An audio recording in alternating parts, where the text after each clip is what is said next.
sur l'importance de l'adhésion de l'Égypte et son rôle au sein des BRICS. Nous avons le plaisir de recevoir au bout du fil Dr Raouf Gaafat, professeur d'économie politique. Bonjour docteur, merci de vous joindre à nous sur Nile TV International. Et on commence, si vous me le permettez, avec ce qu'a dit le chef de l'État hier quand il s'est entretenu avec le chef de l'État russe, Poutine. Il a dit nous aspirons à activer les cadres de coopération bilatérale et multilatérale. Donc il va parler de la Russie, mais aussi des BRICS. On a parlé du BRICS, mais maintenant le focus serait sur les relations entre l'Égypte et la Russie au sein de cette grande coalition économique et peut-être politique qui serait les BRICS. Absolument. La relation entre l'Égypte et la Russie date depuis de très longues années. La relation a été toujours excellente sur le plan politique, soit entre les deux peuples, soit entre les chefs d'État, et ça continue. Et la Russie est un des plus grands partenaires de l'Égypte sur le plan économique. Et il y a beaucoup d'investissements et de projets communs russes en Égypte. D'ailleurs, ça a commencé depuis 60 ans quand ils nous ont donné un coup de main pour construire le haut barrage, mais ça continue. Maintenant, un exemple colossal, c'est la centrale nucléaire de Daraa, ce qui représente et qui confirme la solidarité des deux peuples et la solidité des relations entre les deux pays. Le président égyptien avec son homologue russe, ils vont discuter des projets d'intérêt commun, des investissements russes en Égypte, dans la zone du canal du Suez et ailleurs. Et en plus, certainement, ils vont aborder tous les sujets concernant les crises régionales. Également, dans ce contexte, le chef de l'État a parlé de cette relation solide qui lie l'Égypte à la Russie et il a loué la participation russe, que ce soit au niveau de la présentation de la présence de la Russie dans le cadre de la zone économique du canal de Suez, également, comme vous venez de le dire, de Daraa pour une centrale nucléaire. Le chef de l'État russe, Vladimir Poutine, a parlé de l'Égypte en disant, et de Abdel Fattah al-Sisi, le chef de l'État, en disant c'est un partenaire ancien et fiable.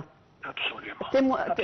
Expliquez, je veux dire, parlez-nous des motivations intérieures du chef de l'État russe et de son appréciation au chef de l'État qui est un grand ami pour lui.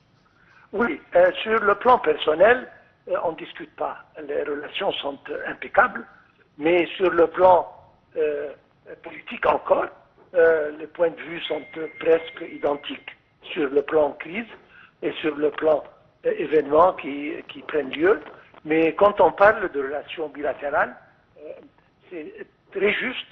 L'Égypte est un partenaire très important pour la Russie et vice-versa. Elle représente non seulement un partenaire entre les deux pays, mais ça représente encore une porte vers le marché africain et les relations russe-africaines. Oui, j'ai le plaisir de vous soumettre aussi un point de vue qui a été émis d'importance. Il s'agit de trouver de nouvelles structures économiques et politiques, entre autres le mot la mondialisation équitable.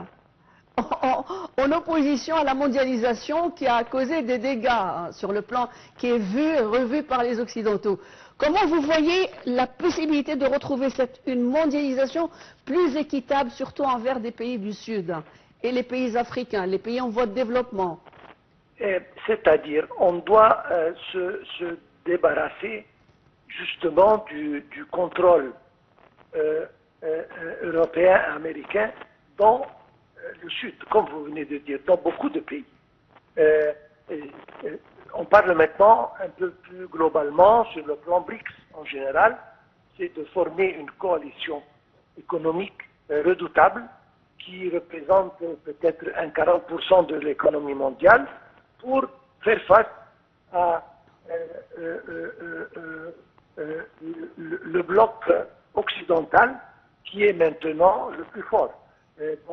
Donc, pour le mieux, à mon opinion, de l'humanité et de la planète en général et de tout le monde, il faut justement qu'il y ait une essaye de, je ne veux pas dire de rivalité, je ne veux pas dire de concurrence, mais au moins une existence, une coexistence.